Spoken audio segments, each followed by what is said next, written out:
in the Spiritist Talk series promoted by the United States Spiritist Federation, which occurs every Saturday morning at 11 a.m. Eastern Daylight Time.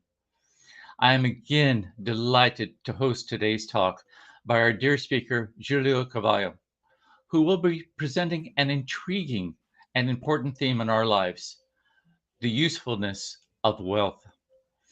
Before proceeding, I would like to ask uh, everyone to please send in your questions for this morning's presentation using the chat window. Julio has reserved time to address your comments and questions once he concludes his presentation.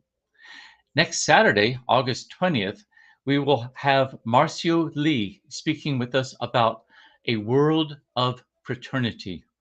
That will be one for all of us to look forward to. For today, we are looking forward to an engaging time with our speaker, Julio Carvalho. He is the founder and co-director of the Spiritist Center Divine Light in Newark, New Jersey. He is also a member of the Tri-State Spiritist Federation, where he actively works in the Department of Public Speaking, providing training courses for Spiritist workers. Each year, he participates in the national and international congresses representing the U.S. and the Tri-State Spiritist Federation. Professionally, he is licensed. He is a licensed clinical social worker with 20 years experience in public speaking in the field of mental health, group administration, and emotional well-being. He is also the founder of Eclectic Solutions Counseling, a psychotherapeutic agency that provides psychological intervention to children and families. He has a bachelor degree in biology and a master's degree in social work from Keene University. This morning, Julio will speak to the theme of the usefulness of wealth. He will lead us through an analysis of our relationship with money and the influence it has on the material and spiritual aspects of our existence. Please give a warm welcome to our dear brother, Julio. Thank you so much, Bradley, for that warm and welcoming presentation.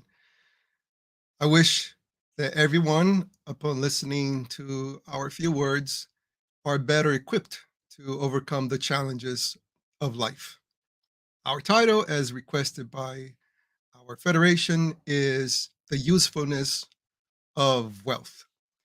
Well, I decided to break down this topic into 6 different sections in order to make it more feasible for us to understand.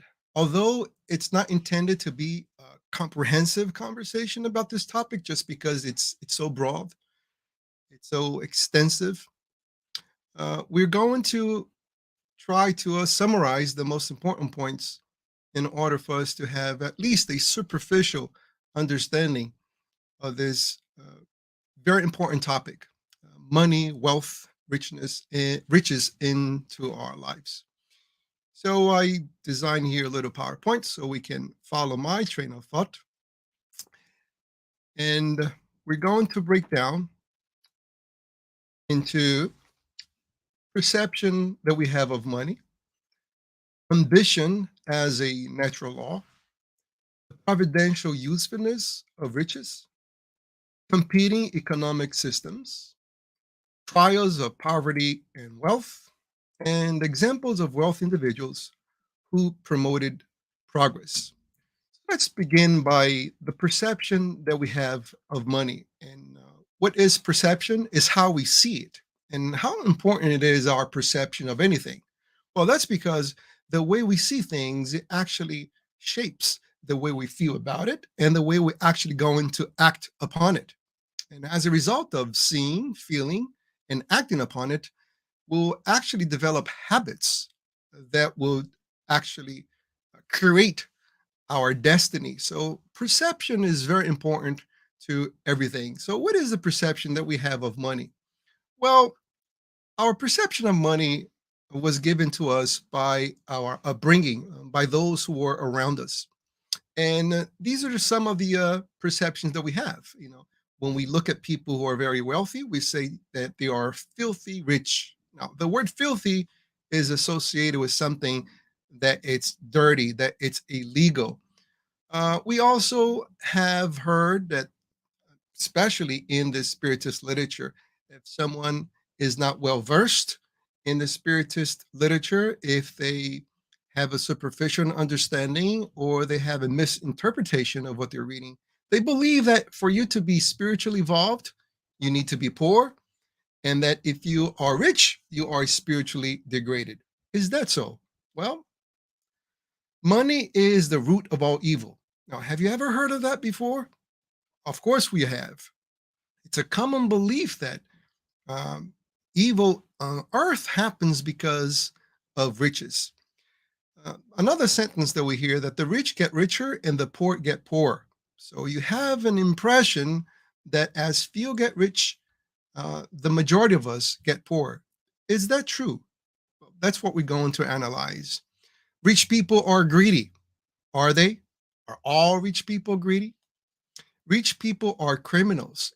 Certain individuals go to the extent to affirm that it's impossible to accumulate wealth if you're not dishonest, as if a prerequisite of acquiring wealth is to be dishonest, is to betray people. And then certain people would say, the reason why I decided not to seek wealth, it's because I truly believe it was taught by my parents, by my grandparents, that you either choose money or you choose family. Because if you dedicate your life to family, you would not have money. If you dedicate your life to money, you would not have family. It's that so. Well, these are the certain statements that we're going to analyze throughout our talk to see if they are really true. Ambition as a natural law. Now, when we hear that word ambition, we usually misunderstand or we confuse the word with ambition with greed. Now, these are two different things. Now, what is greed? To a certain extent, greed is our insatiable need for more money. But most importantly, we don't care who we step on to get to the money that we want. So that would be greed. Now, what is ambition?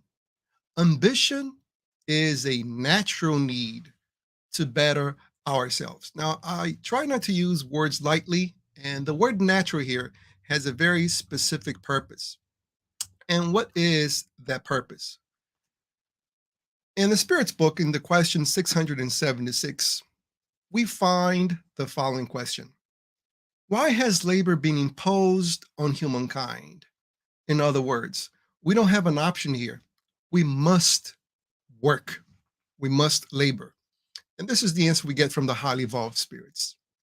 It is a consequence of their corporeal nature. It is a means of expiation, at the same time, a means of perfecting their intelligence. Without labor, humans will remain in intellectual infancy. Thus, they must owe their food, safety, and well being to their own labor and activity. God has granted more intelligence to certain persons in order to compensate for their physical weakness, but labor is involved nonetheless. As we can see, labor is imposed on us, in order for us to develop our intelligence. Without labor, we will remain in our intellectual infancy.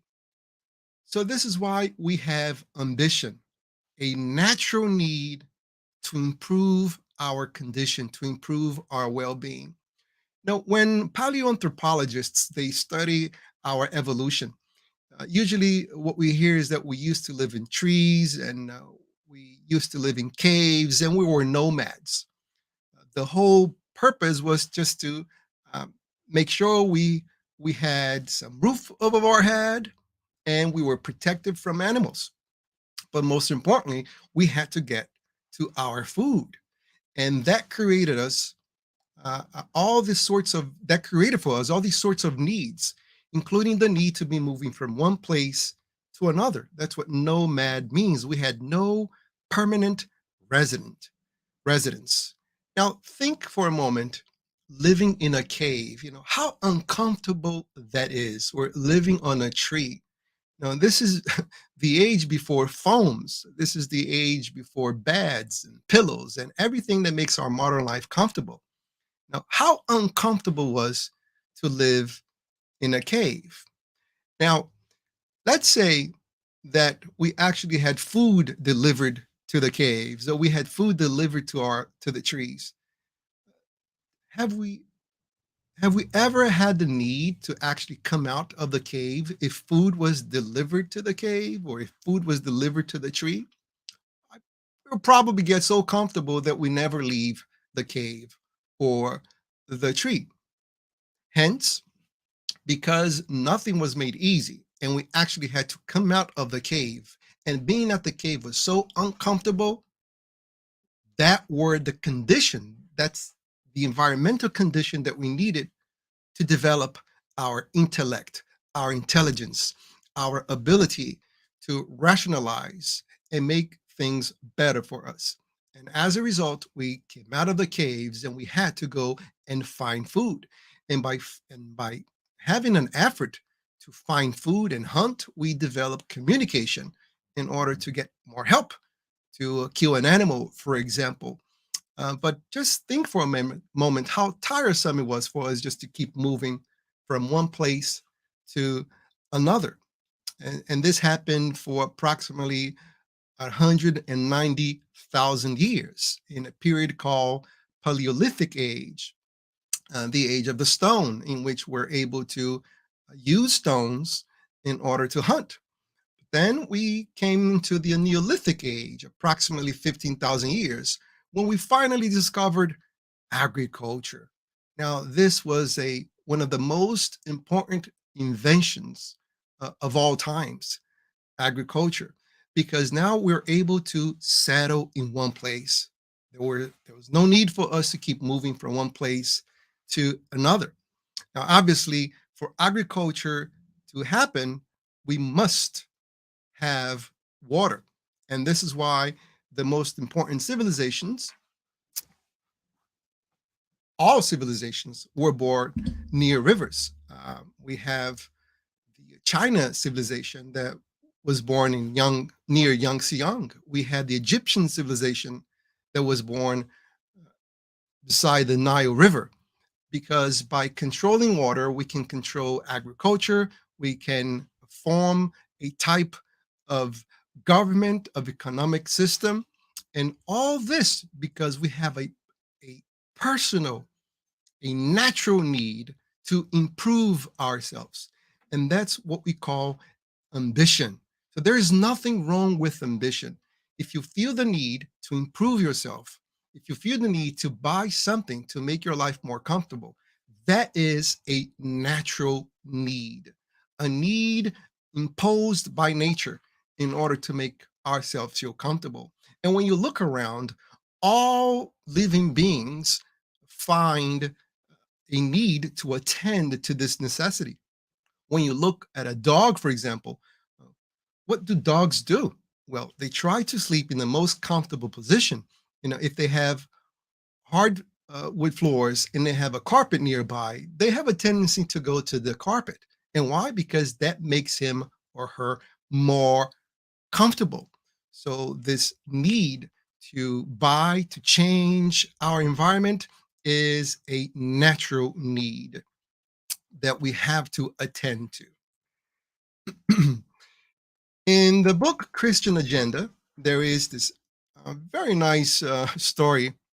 It's located in chapter 31. It's called The Legend of Money. And in this chapter, um, it says that God created human beings and placed them on earth. And God quickly understood that people just wanted to be as comfortable as they could.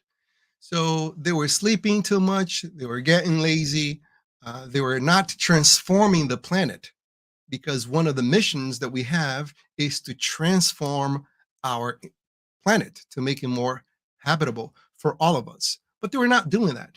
And that's when God decided to create money. And with money, ambition was born and the need to accumulate wealth was born. And that's how they begin to transform the planet.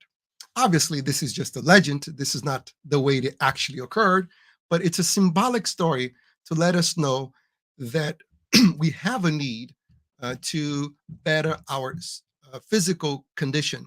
And that need is natural. I'm going to keep repeating that word. So none of us feel bad just because we want to get to more money. Question 785. What is the greatest obstacle to progress? Pride and selfishness. I'm referring to moral progress, since intellectual progress is always occurring. Progress itself seems at first glance to double the intensity of these two vices by developing ambition and love of wealth. But here again, the love of wealth and ambition in turn incites person to pursue research that enlightens their spirit. So once again, we are reminded by the Spiritist literature that money and the need to improve our natural environment, our physical state of well-being, that leads to intellectual progress. So you have a natural need to improve your physical condition in order to develop your intellect, your intelligence. And as we do this, we are fulfilling part of our mission. So on part 3 of our talk, the providential usefulness of rich, we're going to be reading some quotes from chapter 16, page 325 of the Gospel according to his Spiritism. This is what we learn from that chapter. If riches are the source of many ills, riches per se are not to blame, but the human beings who abuse them. So here we have the perception, the perception that money is not the root of all evil. Money itself, it's neutral. It's what you do with your money that can either promote you on the spiritual ladder of evolution, or it can degrade you. It can actually make you remain stationary on your evolutionary level. It's not money per se. Money is neutral. The gospel, once again, according to Spiritism, give us this other lesson. If wealth could produce only evil, God would not have put it on the earth. Wealth, it is undeniably a powerful element of progress. Here we have again the affirmation from the highly evolved spirits that wealth is a powerful element of progress. And that is the sole basic of our talk this morning, to show that wealth has its usefulness and we cannot live without it. As a matter of fact, there will be no progress without wealth. Another saying from the Gospel according to his Spiritism, humans have the mission of laboring for the material improvement of the earth. It's a mission that we change the planet. And in order for us to change the planet, we must have intellect. We must develop our intelligence. And as we do so, we keep evolving intellectually. And in the chapter called The Law of Progress in the Spirit's book, we're going to understand from many passages that moral evolution follows intellectual evolution. We all need to evolve intellectually and morally. But we first do so intellectually. And then eventually our intellectual evolution will lead us to moral evolution. Another section here of the same page, necessity drove humans to create wealth, just as it drove them to discover science. Once again, we have the need to transform our environment, and that need was imposed on us. And as a result, that was the means by which we developed our intellect. Certain people always think, why was not everything given to us? That is one of the reasons in order for us to develop our intellect, Because if everything is given to us, there is no opportunities for us to grow and develop ourselves. It is with great reason, therefore, that wealth is considered an element of progress. I'm quoting from the gospel according to Spiritism. And reason I'm doing so, it's because usually there is this tendency to believe that if you are wealthy, you're almost condemned to the lower zones. You're almost condemned to suffer. That is not necessarily so. Being poor does not mean that you are spiritually evolved. Being rich, it does not mean that you are already condemned to the lower zones. It's how we use that money that would completely change our future. That is dependent upon the wise use of money. Well, if wealth is definitely a source of progress, if we need wealth to promote progress, then it's very important that we all consider the systems of creating wealth, the systems of creating well being. And we have, uh, in modern times, some competing philosophies, some competing systems of producing wealth. And most of you have heard of socialism and capitalism. Now, let's first talk a little bit about socialism. In question 811 of the Spirit's book, we find the following question: is absolute equality of wealth possible, and has it ever existed? As most of you know, uh, back in the 1800s, there was a man named Karl Marx and another Englishman called Frederick Engels, and these two individuals wrote many articles on the philosophy of communism, which led also to socialism. The basic premise is that all of us should have the same amount of money. That way, we have no social classes, and as a result, people will be happier. Now, when you say it like this, or when you read these articles, it sounds very promising. It sounds that would definitely create a paradise here on earth. Imagine no social classes.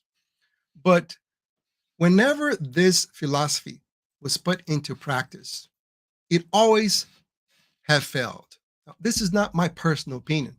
We can simply study history and where that economic system was applied. Did it work or not? No, it didn't. As a matter of fact, socialism and communism was responsible for the more of 100 million deaths around the planet. It's a system that simply doesn't work. It looks beautiful on paper, but it doesn't. Back in 2013, I had the honor of being invited to the World Congress that happened in Cuba. So I spent a whole week in Cuba doing lectures throughout different parts of the country. Now, the people of Cuba were so beautiful, so welcoming.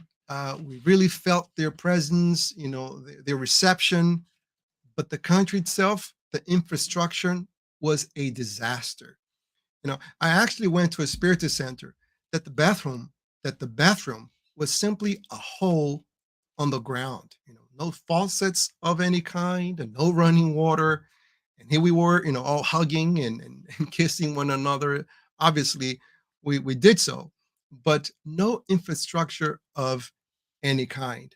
The country itself is stuck in an era of our evolution. And reason being, it's because it applied this economic system in order to have make sure that everyone has the same kind of well-being. And what we have actually witnessed is that socialism in Cuba did, in fact, made everyone equal. equally poor. It's a tragedy.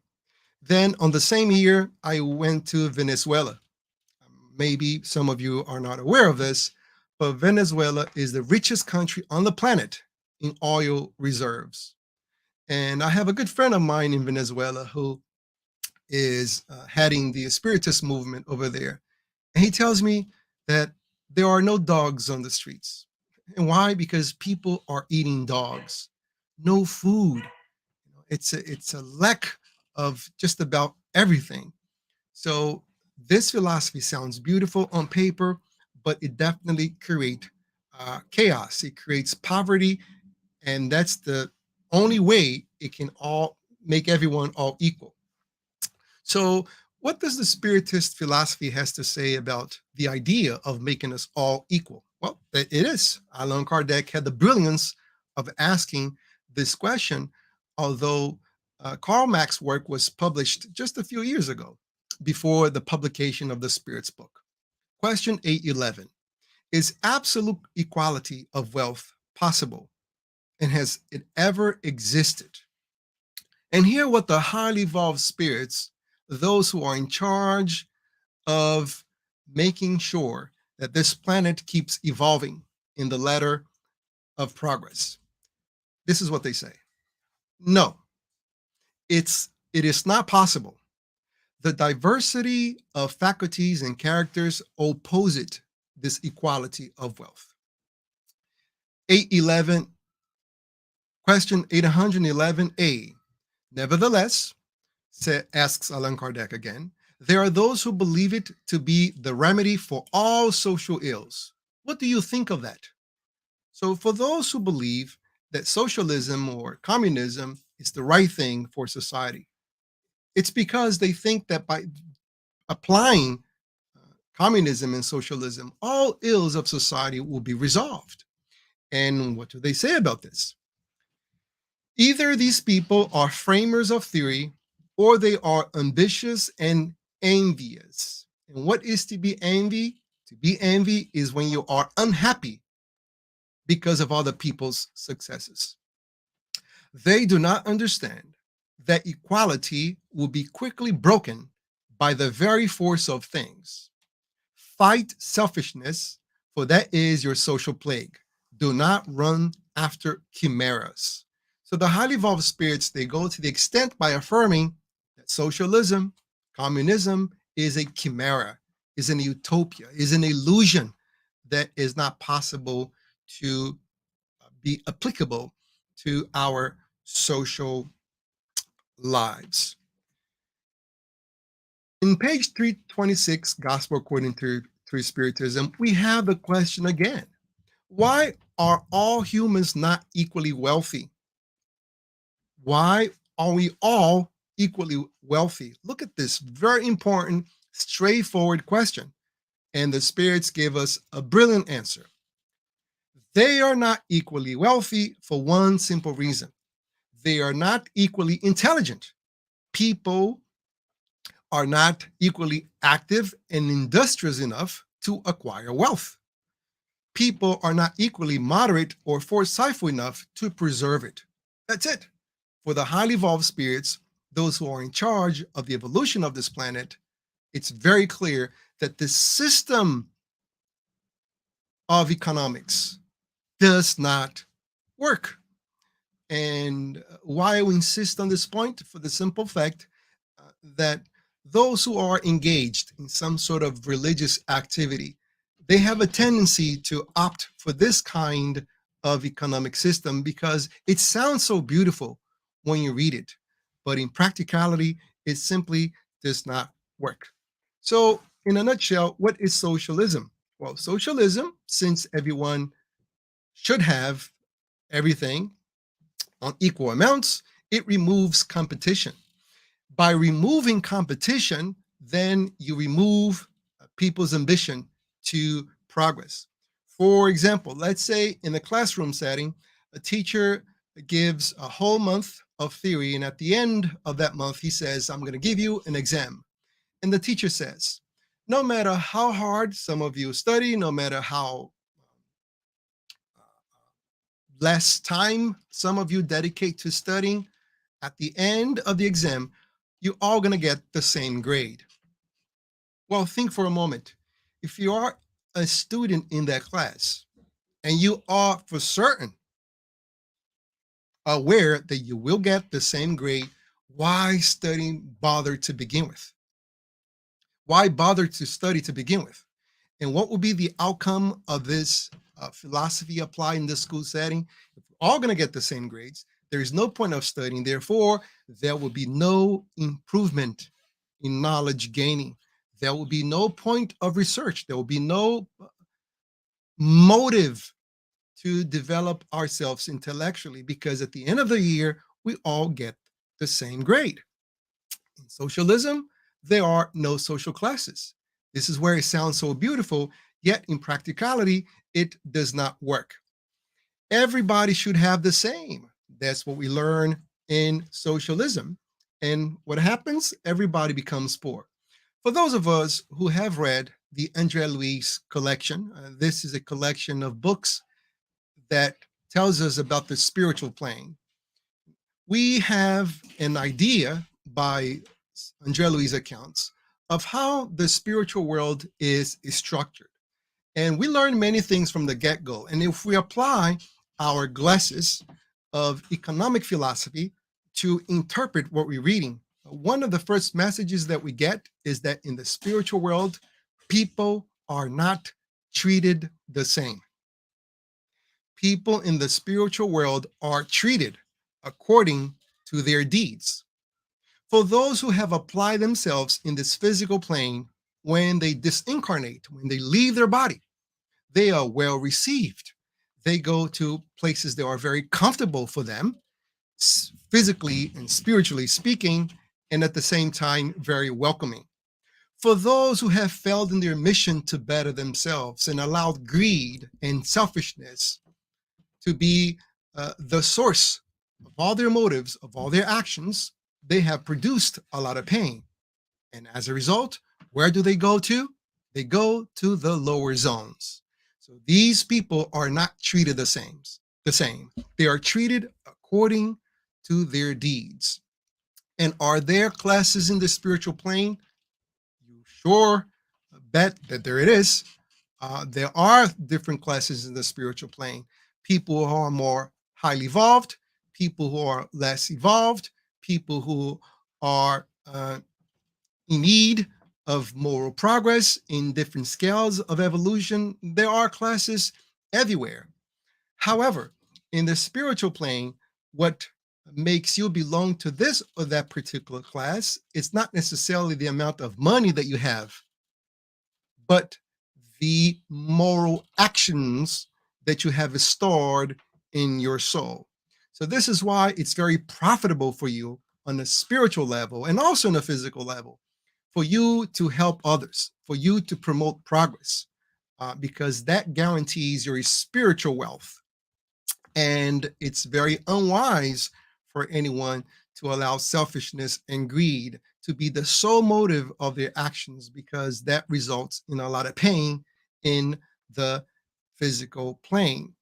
But another question that we actually get when people begin to study the spiritual structure of No Solar is, is there money in the spiritual plane? Since this is a topic about wealth, is there such a thing as money in the spiritual plane? Or are we all given equal amounts of things in the spiritual plane?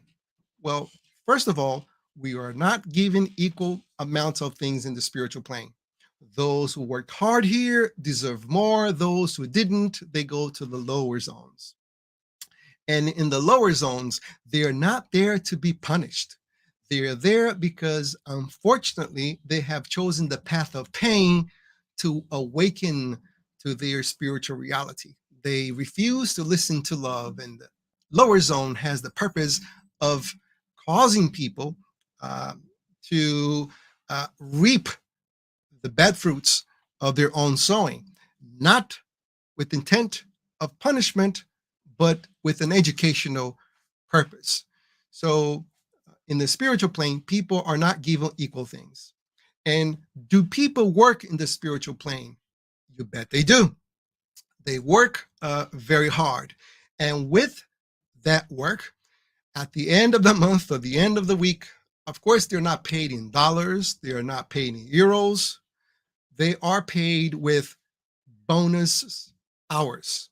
What does that mean? It's a kind of currency in the spiritual plane that gives you purchasing power. Now, for some people, this would sound so far fetched, but remember, we learn in the Spirit's book that evolution happens in very small increments.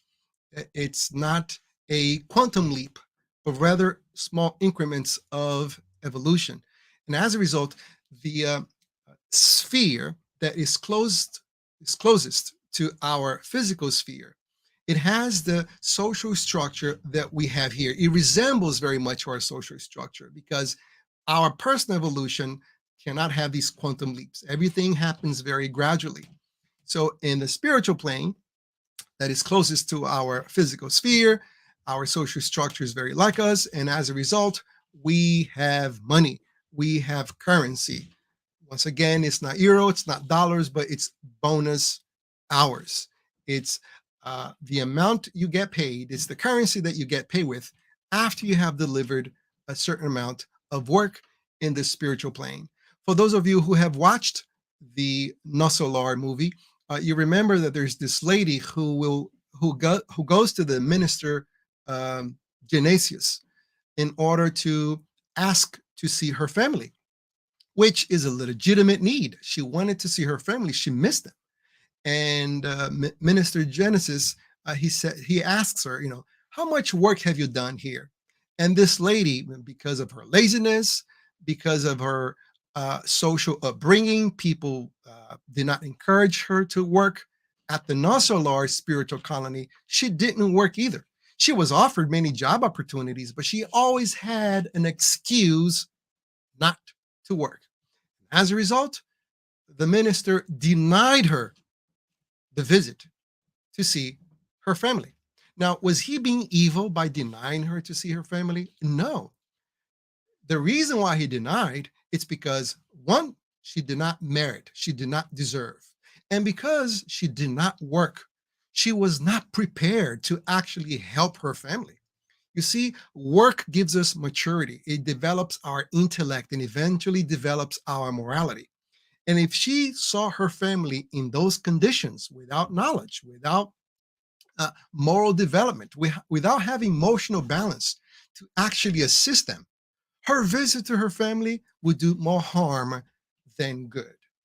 So if you haven't read the book yet, go ahead and read it because it goes on even to the extent to affirm that with this kind of currency, bonus hours in our solar, people even buy home in the spiritual plane. Once again, it sounds very far-fetched for those of you who never heard of this, but evolution happens very gradually, as we learn in science. Physical evolution is very gradually. Moral evolution is very gradually as well. What about capitalism? Well, capitalism encourages competition. And with competition, we have the motive to be better. Once again, when we get better, we also understand that we are not supposed to overcome our challenger, but overcome our own limitations. So we are competing against ourselves. Each individual is given according to his deeds. So in a capitalistic society, we have a free market, meaning you create your own business and you can amass all the wealth that you want. And as a result, you create jobs. In capitalism, when it comes to equality, one thing that can be reassured is that in a system like this, the equality of opportunity can be guaranteed, meaning children have access to good schooling, they have access to good education, and for those who actually take advantage of this opportunity, they can promote themselves socially by moving up in the economic ladder. So you can guarantee equality of opportunity. But one thing that you can never guarantee is equality of result. And why? Well, that's because all of us are very different. We have different motives, we have different intelligence, we have different capabilities. And by giving everyone the same opportunity, the same education opportunity, you still create many differences just because each individual will apply those opportunities in a very different way. And in capitalism, we have the existence of social classes, just like in the spiritual world. The biggest difference here between the classes in the spiritual plane and the classes in the physical world is that for those who are in the lower classes and they have no understanding of the purpose of being there or that it's their mission to promote themselves, they become very angry, very miserable. They envy the rich and they think that the rich is responsible for all social ills. Once again, I said in the beginning of our talk that this is just a summary of these topics. I'm not here to delve into the whole consequences of capitalism and socialism because these topics are very broad in itself, but just to give a summary. But in capitalist countries, for those who do not understand that their mission is to promote themselves, they're very miserable. On the spiritual plane, however, people could belong to a lower social class in the spiritual plane, but they don't envy those who are highly evolved than them. They see them as an example to aspire to. They see that eventually, by their own merit, through their own efforts, they will get to that stage. Here on the spiritual plane, it doesn't mean that, on the physical plane, it doesn't mean that our mission, all of us, is to become millionaires, but it's to definitely empower ourselves to develop our intellect and our morality. And in the process of doing that, yes, there's nothing wrong in amassing wealth. So, part 5, challenges of poverty and wealth. Well, wise use of poverty. If you are poor, how can you use poverty in a wise way? Well, you can use poverty to build your resilience and your patience. Now, what is resilience?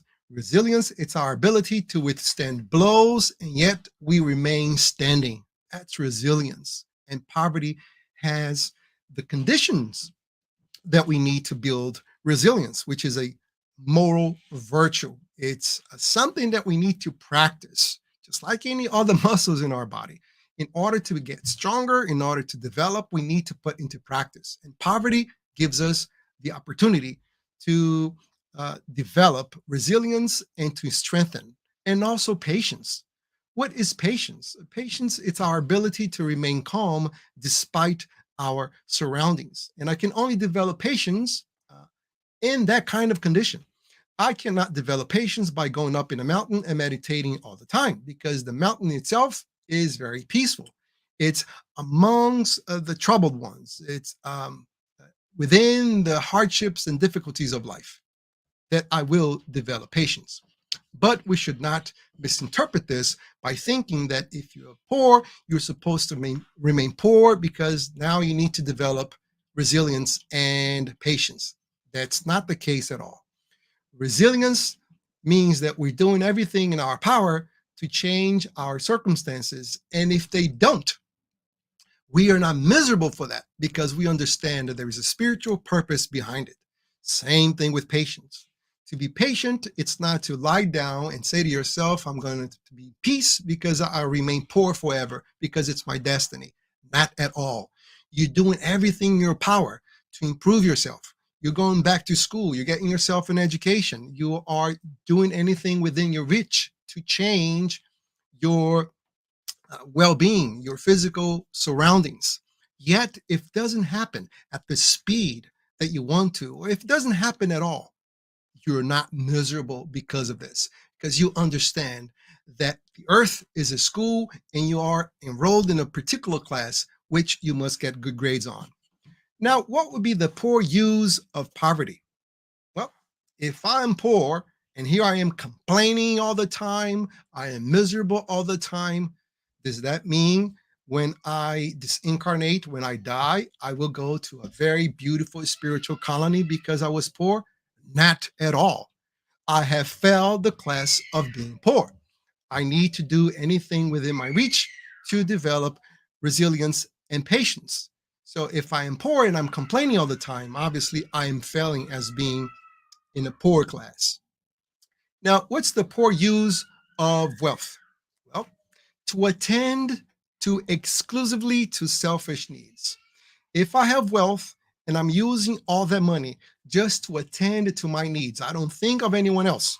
All I think it's about attending to my passions, to my material pleasures. Then that would actually excite my imperfections and I will fail in the class of being wealthy. What would be the wise use of wealth? To promote progress and help others. As a wealthy individual, I can do that. It's my mission. And here it is, question 902. Is it wrong to desire wealth with the desire to do good? So certain people say, I wish I could be rich so I could do this and I could do that. Is this desire something bad? Such a sentiment is, of course, laudable if it is pure. So here we have part 8 of the answer. It's very laudable if this is what you want to do. Nothing wrong with it. I repeat this again because there is this inclination to believe that if you wish wealth, it means that you are spiritually not evolving. That's not the case at all. But obviously, their spirits, they place a condition on this wish. And the condition is, but is it such a desire always disinterested enough? Doesn't it hide a personal ulterior motive? Isn't the first person to whom we wish to do good many times is our own self? So here it is, the condition. If you desire wealth to do good, there's nothing wrong with it.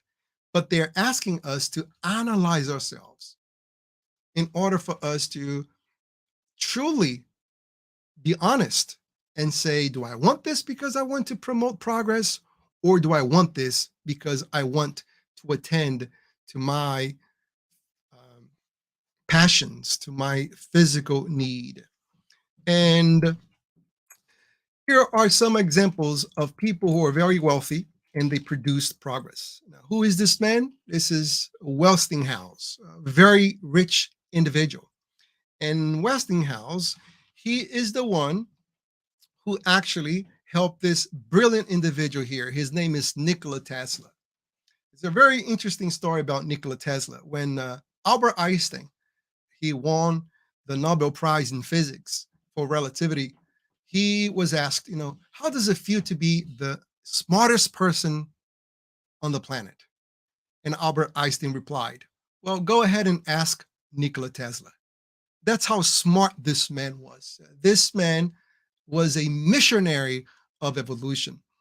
In the religious realm, we have a tendency to see missionaries as only those who are engaged in religious activity, like Mother Teresa, for example, or Mahatma Gandhi. Now, these are people that we respect very much, but are these the only kind of missionaries we have? Absolutely not. We have missionaries in all areas of life. We have individuals who are missionaries in the economic realm. Milton Friedman, for example, this is the brilliant man of Chicago Economic School. So many prime ministers around the world have attended that school. And these people are born with the mission to create wealth for their country. I'm sure that certain of you might be hearing these words and it sounds very striking to you. You keep talking about wealth, but that is what the lecture is all about. Wealth. We spiritists believe that the world is going through a transitional moment in which it will leave its aspect of trial and tribulations to be a world of regeneration. Can we actually sincerely accept that in a world of regeneration, there will still be people living under bridges? There will still be poverty, so we can feel good about ourselves that we're delivering hot soup to these people? Nothing wrong with delivering hot soup. It's a laudable effort to alleviate other people's pain. But in a world more advanced, we cannot picture poverty. Poverty is a consequence of a less evolved world, just like ours. And there are certain individuals who are born with the mission of creating wealth in order for all of us to benefit from it, because we have, this past century, although we had two world wars and we had many conflicts within countries, we are better in all different kinds of measurements that you can think of because of the wealth we as a collective being, our society was able to produce in the past century. So Westinghouse financed Nikola Tesla experiment. Nikola Tesla was responsible for the creation of alternating current, for the discovery of alternating current. He didn't create it, he discovered, just like any other natural laws. They're already there, they just need to be unveiled. So, and Nikola Tesla had a intellectual dispute with another very important inventor, Thomas Edison, who fought for direct current. And the problem with Thomas Edison idea is that with direct current, you had to build a power plant almost every block in the city to make electricity available for people. With alternating current, you were able to distribute electricity at greater distances. And Nikola Tesla not only discovered alternating current, but he designed the motors to be used with alternating current. And as a result of this intellectual competition between Thomas Edison and Nikola Tesla was finally settled because Westinghouse was able to afford Nikola Tesla. Nikola Tesla proved his point, and nowadays we all benefit from Nikola Tesla invention. Talking about being grateful. When was the next time you were grateful to the existence of this man, Nikola Tesla? He's a missionary of advancement. And if you read into his biography, he was considered kind of crazy back in his days just because he was such a visionary that he actually pictured the cell phone, for example. But think for a moment, back in those days, we're talking about more than 100 years ago. Talking about a cell phone, obviously you're not using these words, cell phone, you're describing the apparatus. What will people think of you? That you're a lunatic. And that's exactly what they thought of Nikola Tesla. But the problem with Nikola Tesla is that he had no financial ambition of any kind. He was a humanity benefactor. He wanted to give all his inventions to produce a progress for humanity. And as a result, he died very poor. There were lots of inventions that could move forward, but it didn't. So he had the intellectual knowledge, but he lacked economical intellectual knowledge. Another example of people who were very wealthy and was able to produce um, lots of progress is Andrew Carnegie. And Andrew Carnegie owned lots of steel companies, and he did so many great things. There are so many libraries around the U.S. He gave money to the Philippines to stop a war. There are so many halls around the U.S. that is dedicated to the arts. But one of the greatest stories that I like about Andrew Carnegie, it's the fact that he's the one who financed the Edwin Hubble astronomer. He's the one who paid for the telescope that Edwin Hubble wanted to build in California. And back in 1925, I'm so amazed about these discoveries because until then, our perception of the entire universe was our own modest Milky Way galaxy. But with Edwin Hubble's capability, intellect, with the help of a servant that he was able to detect the period of a star, which after calculation, he noticed that this star had to be far enough, it could not be within our galaxy.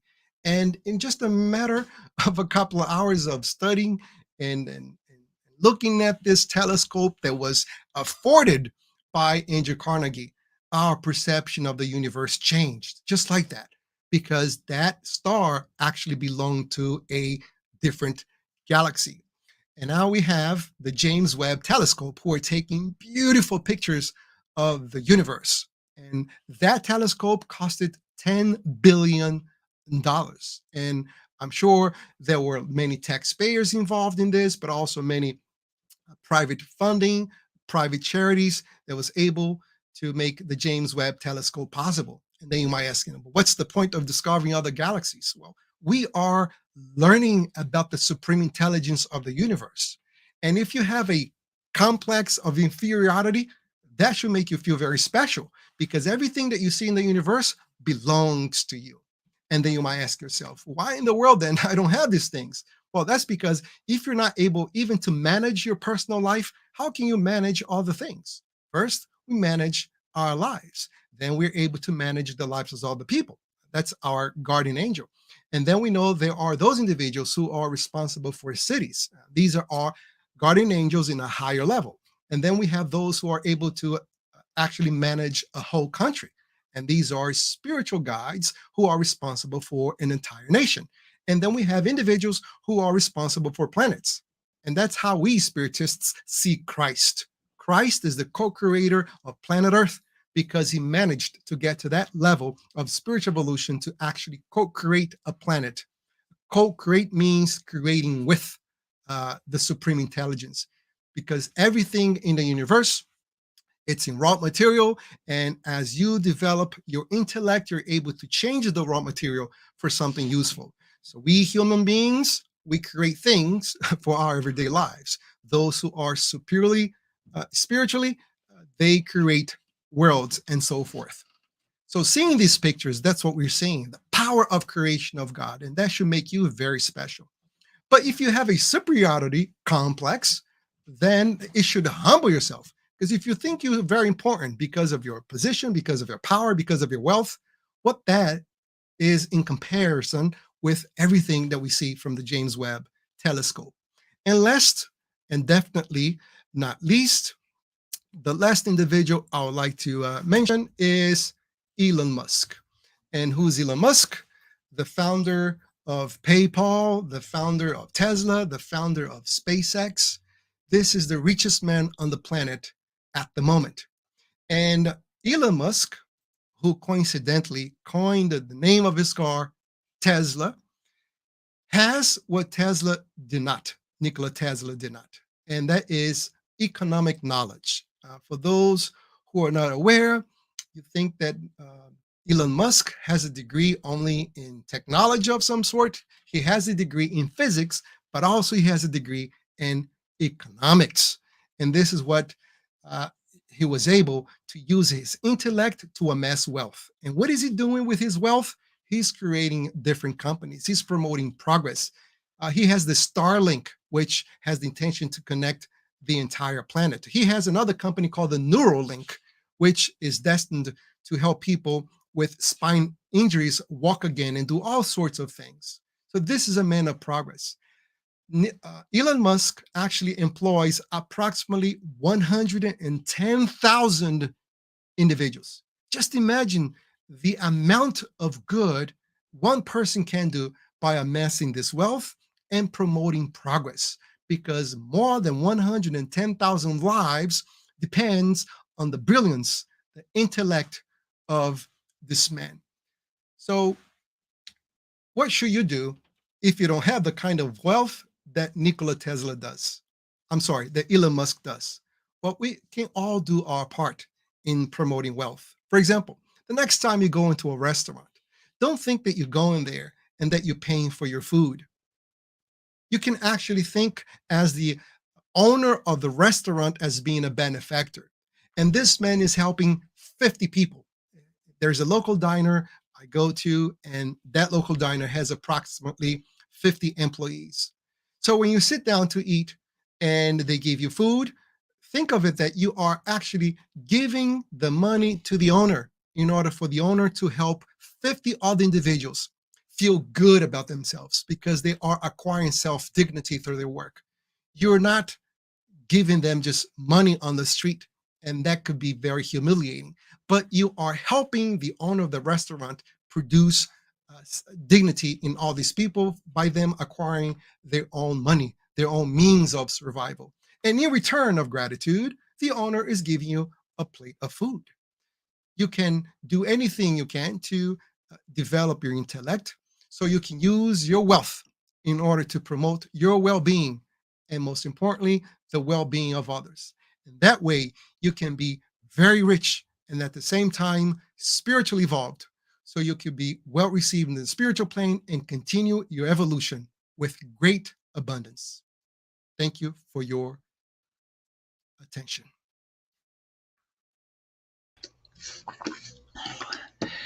Thank you so ever much, Julio, for bringing us some thought-provoking insight into that part of our world which can sometimes cause us concern, but I believe with what you provided can be less so with a different perspective on our parts. At this moment, we will open for comments and questions from the audience. From Paul Jacoby, is want versus need the criteria for use of wealth? If you perceive wealth as a tool and you try to act under moral guidelines, isn't balance the guide?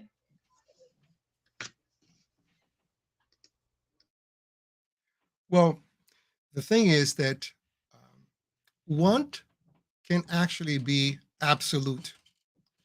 I'm sorry, need can actually be absolute. We all have the same kind of needs. We have the need for drinking water. We have the need for shelter. We have the need for protection. Want, on the other hand, is very relative, which means depending our social class, we want things that is of different quality because there is a need for us to exhibit our social status and so forth. Um, One can also see wealth as being very relative because it all depends who we compare ourselves with. And as a result, one can feel very poor depending on the country that we live at, depending on the people that we're comparing ourselves with. And then one can feel very rich depending who we compare ourselves with. So we always receive by God what we need, not necessarily what we want. Because what we want, it's not necessarily always useful for our intellectual and moral progress. As we keep changing our wants, we also keep changing the very fabric of society because now we create indirectly industries to attend to these needs, and therefore I also help society in that way. There is great talk about material consumption and when is enough and when is not enough. What we have to keep in mind is that when we buy something, there is someone benefiting from it. We usually only think of the owner, but we're not think of the employees. If there are no items being purchased, how will the owner actually keep up uh, with so many employees? He or she can't. So in some way, we are helping, even if we're tending to our want. When will be the equilibrium for us to use our material wealth? Our needs are very different. A big owner of a gigantic corporation might need a helicopter to transport from point A to point B. If we are someone with very modest means, purchasing a very expensive car would not lead us to happiness, but we actually become a slave of what we have. So this is the conclusion for the answer of this sensitive question. Um, you can own anything you want. Just make sure that the things that you have, they don't own you. Two different things. If I am having to work two, three, four different jobs just to keep up with the things that I want, do I really have these things or the things have me? Very good points. Thank you, Julio. From the U.S. Spiritist Federation, if we distribute any portion of our wealth to those without, are we interfering in their learning opportunities, or are we giving them the ability to progress? Like I said in the beginning of our talk, this is just a summary, but if you have the opportunity to delve into chapter 16 of the Gospel according to Spiritism, the spirits find laudable to give alms. However, they encourage us to actually produce work, to create jobs. That is a way to give people dignity. So they are not encouraging us to distribute wealth just to give money around, but rather to help people promote themselves by creating jobs. And that way, we're not alleviating them, we're not avoiding them from the opportunity of learning. We are actually giving them a way for them to feel good about themselves because they're gaining their own wealth. And as a result, they continue with their progress. Well, sometimes when giving money to people is done in a very unconscious, unaware way, it might produce enabling behaviors in people who are supposed to be actually transforming themselves. This is why you should be very careful uh, with who you give your money to. Usually, you hear people who, in a very um, naive way, they say, I don't care what the person's going to do with my money. I did my part in giving them to. That's not necessarily a good way of seeing things. Because imagine if what they do with that money is to destroy themselves through abuse of alcohol and drugs. I worked in the jail system for 12 years. And many of these individuals who were there, they were there because addiction to drugs. And gets to a point that drugs take control over your discernment. You're not able to think anymore. So then you quit your job, you quit your family, you quit everything, and you're unable to make a living. And that's when you start begging on the street. I'm not saying that every beggar is a drug addict. What I'm saying, I've saw a lot of them where I used to work at. And if these people had less money to use drugs, maybe their transformational point will come sooner. Very good thoughts for us to consider. Thank you, Julio. Again, from the U.S. Spiritist Federation. In the Gospel according to Spiritism, chapter 13, we have a lesson of the widow's mite. The widow giving to the treasury even though she was poor. How might we follow this example in our lives, whether we are considered poor or not? You know, most of Jesus' teachings should be looked at as from the relative context and not absolute. A teacher of Christ's caliber will not teach only for the people of his era, but for people from all eras. And this is why the teaching is given symbolically. What does that mean?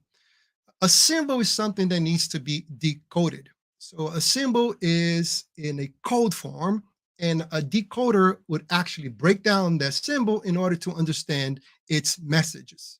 So if you take Christ's teaching literally, most of them will be completely against natural laws. What this passage tends to exemplify is that no matter in which position that we find ourselves in, we can be helpful because throughout our evolution, there is always this war within us, a war of our need to improve ourselves and our need to feel comfortable. And something very important to learn is that you only grow when you feel uncomfortable. You don't grow when you feel comfortable. You only grow when you feel uncomfortable. So there is always this fight of us having the need to evolve and the need for us to feel comfortable. And in other words, laziness. So because of this need to feel comfortable, we have developed clever ways to deceive ourselves, to create excuses for our behavior. And one of the excuses we could definitely have created if it wasn't for this Christ's passage is that since I don't have any money, I cannot help anyone. Only people who have the means to help has the responsibility to help. Well, with this Christ passage, we do not have that excuse because the widow's mite is the symbol that she only gave what she had. Well, certain people said, well, she had something to give. She had 10 cents. I don't even have 10 cents. Well, what do you have? You have your good humor. So tell jokes and make people laugh. You have time. Give your listening ear to someone who needs to do a psychological catharsis. Uh, you have your thoughts. You have your power of prayer. You can pray for others. You know, I like to think that for those who believe that charity is only giving things, they usually have a time of the week to give, which is, for example, Sunday morning on a morning soup. So for them, moment of charity is 10 o'clock Sunday morning at the morning soup. People who are aware of the importance of charity as a means to acquire spiritual wealth, they are aware that at any time of the week, they are able to amass spiritual wealth by distributing good. And how could this be done? For example, by the simple fact that you go to a bus every day, there is a bus driver inside that bus. You could call that bus driver by his name or her name. Mrs. Johnson, how are you? Mr. Clark, good morning. Oh, thank you so much for bringing me here. And by saying these things and calling people by their names, it do so much for their well-being. Usually when the bus driver gets into an accident, all newspapers are on this individual. This could be someone that have driven a bus for the past 25 years without a single incident. But the day he or she makes a mistake, everyone gets on them. Why not recognize this person's importance in your life by telling them good morning, by thanking them for getting you into your destination? Once you have a little bit of free time, you could tell this person how grateful you are in a more elaborate way. This is mites given from you. You're not giving money, you're giving of what you have, which is your words of encouragement. And that, my friend, at times, or I would say most of the time, is way more valuable than material wealth. Very, very good points, Julio, to remind us that our wealth is not physical, but that it is, we have more than what we may realize and to distribute often. From Jean Santos, how much wealth does one need to achieve happiness? Allan Kardec actually answered this question in item 920 of the Spirit's book. Is absolute happiness possible on this planet? And the answer is, of course, is not. Absolute happiness is impossible. However, relatively happiness is possible. And that's when we are satisfied with the things that we have. Although this satisfaction does not inhibit us from wanting more, but wanting more does not disturb us from actually being happy with what we already have. The difference is that there are certain people, they are miserable with what they have. And the wanting of more leads them to a constant torment. So, uh, how much do we need to be happy? Well, that's question 920, question 923 to be specifically that we can attend to our material needs. And once again, every person has different material needs. And that way, you are experiencing happiness without causing yourself torment because you lack certain things. That's a matter of fact, the definition of gratefulness. What is to be grateful? Is to be aware of the things that you have to the extent that you're not tormented by the things that you lack.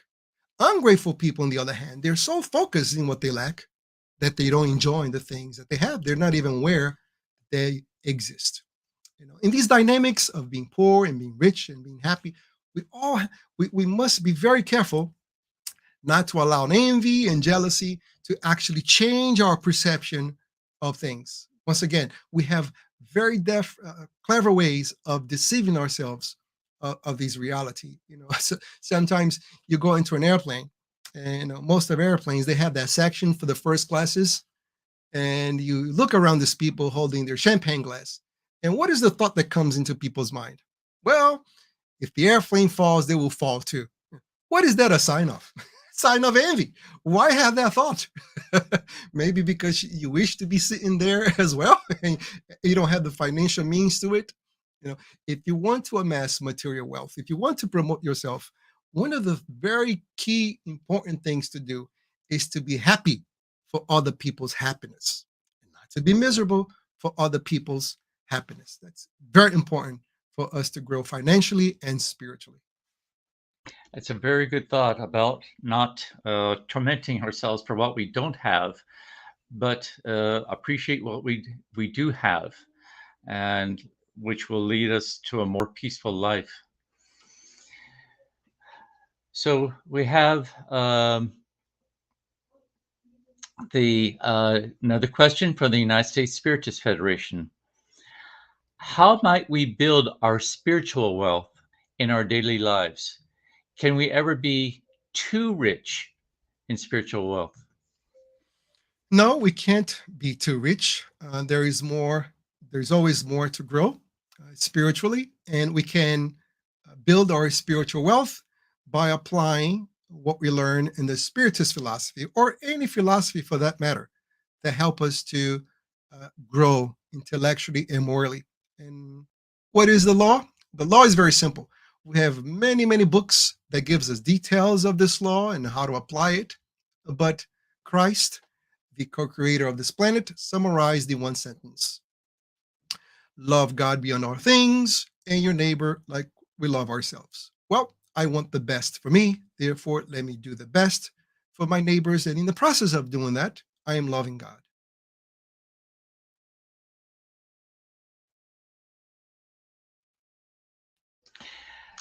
Thank you, Julio, very much for the presentation today and for responding to these questions. And much appreciation to everyone who watched today's Spiritist Live talk and those who have been following our weekly Spiritist Talk series. Before we close our live today, I would like to remind everyone the United States Spiritist Federation virtual course, Initiation into Spiritism, which is provided free of charge on Sundays at 10 a.m. Eastern Daylight Time. This is a self-paced course for those who would like to learn or review the basic principles of Spiritism, published by Allan Kardec. Please avail yourself of this great learning opportunity by visiting the course page on the USSF's website to receive the reminders by email. Now, Julio, before we close the live, would you please offer us a prayer? Yes, I would like to make the final remark. Thank you, Bradley, for conducting this session so well. We thank also the Spiritist Federation for the kind invitation, and all those who are watching us to consider that having this Spiritist knowledge is definitely a kind of wealth. And with wealth comes great responsibility. And the question is, are we using this wealth according to our spiritual promises we have made to ourselves? Are we doing everything that we can within our reach to disseminate, to distribute this kind of wealth? Because it's very important that all of us have access to it. And with that, we want to thank God for creating so much abundance in the universe, abundance of peace, happiness, prosperity for all of us. And please give us wisdom if we are either rich or poor. If we are poor, to give us resilience and always encouragement to keep moving forward. And if we're rich, to give us the wisdom that we need to disseminate this wealth, creating jobs and opportunities for those who don't have, to have the means to amass their own self dignity. But most importantly, we ask you, highly evolved spirits who attend to the Spiritist movement. Give us all the discernment that we must have to apply these lessons in our daily lives. So be it. So good. Thank you. And may you all have a calming and mindful weekend. Thank you for joining us.